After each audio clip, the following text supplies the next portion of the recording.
So hello guys, it's OT Drawing again, and today I'm going to be talking about the 20-gallon cube.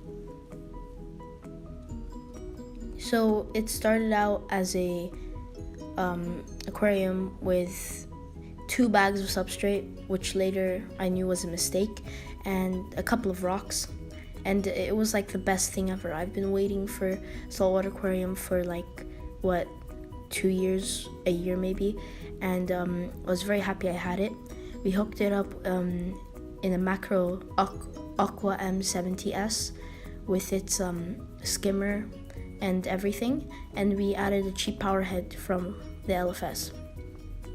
Then I didn't know much about aquariums at all, and I didn't have any experience, and sadly it always comes down to experience.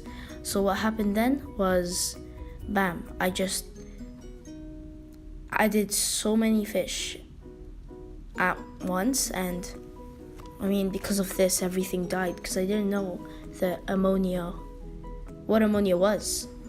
So I didn't realize that all my fish were dying. It started with the firefish, which you'll see soon, then the clownfish, then the damselfish, and everything just died, and I was devastated. But luckily I managed to reset the aquarium pretty quickly, and these are just some pictures of what it was like before. The firefish, damselfish, fire shrimp. Now in my Red Sea Max 250 I add the skunk cleaner shrimp instead, because this is the aquarium after a water change to the new one. Sadly I didn't take any pictures of the original setup, but it was this huge scape, as you probably see the shadow, that I made out of some real reef rock. I chiseled it and glued it together. These are just some fun time lapses I tried to take. We found these snails and crab, and this small crab from a beach, and I had to throw the crab away later because it was really, really annoying and it creeped me out, and I couldn't take it anymore because it wasn't even eating any algae. So I was worried that because it was getting bigger every week, like by an inch, it was getting huge. So I had to get rid of it later.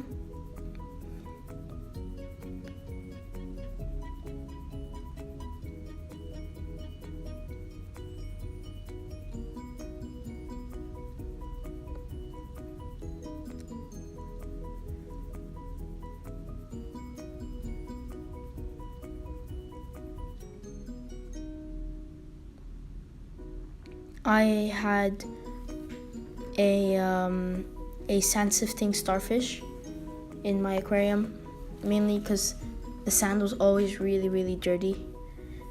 This time I added 1 pack of sand because it was way easier to maintain, really easy to maintain. This is a time lapse of the sand sifting starfish, and it usually goes into the sand, but I was just lucky to capture it out of the sand. And this is the crab. So I would do a monthly water change, about 30%, which isn't much, but I didn't have any coral and only a couple of clownfish at the time. So this is after a water change. I tried to make a time lapse of the water clearing up. Didn't really work out, but it was a fun thing to try. I then took a big leap and I got my first coral, which was like a rock of zoanthids. I think about 4 species in total, and it was beautiful. This is what urged me to get into coral. It was amazing. Those are the 2 clownfish. And then I took some close-ups later. You'll probably see them later in the video, and they were amazing.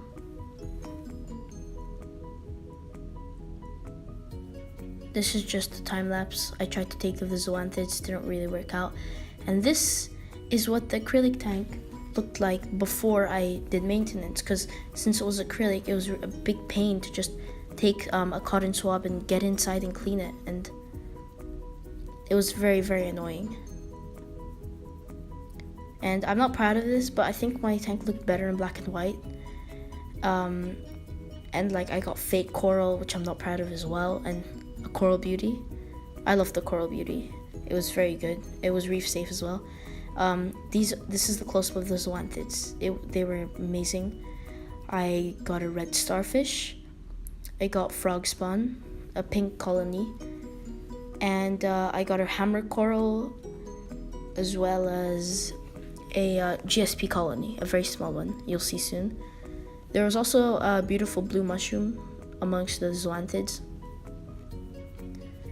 The hammer, I placed it too high. It lost all of its color. It was very brown, not like what it was in the store, but in the store it was a very, very faint green color on it, which wasn't nice. So this was a picture of the zoanthids, the frog spawn, and the hammer all in one picture. And then my tank was very successful. It was very biodiverse. I had snail eggs, I had all kinds of coralline, I had copepods. But one day, after I moved my hammer coral down on the bottom of the tank, I found these huge copepods that were really ugly, and they creeped me out. And these were no normal copepods. These were not your average copepods. These were huge and brown, and at first I thought they were fireworm larvae, which were dangerous. And I thought of resetting my tank again. But that's when I decided to get the Red Sea Max 250. I also tried to get a Mandarin to solve the problem, but it just didn't work out. I was gonna get a bicolor, but my tank was too small. But overall, it was a good aquarium. And see, this picture was what the tank looked like at its final stage. This is what it looked like before we moved it. And it was a pretty good tank for, for my first experience. And I was actually proud of it.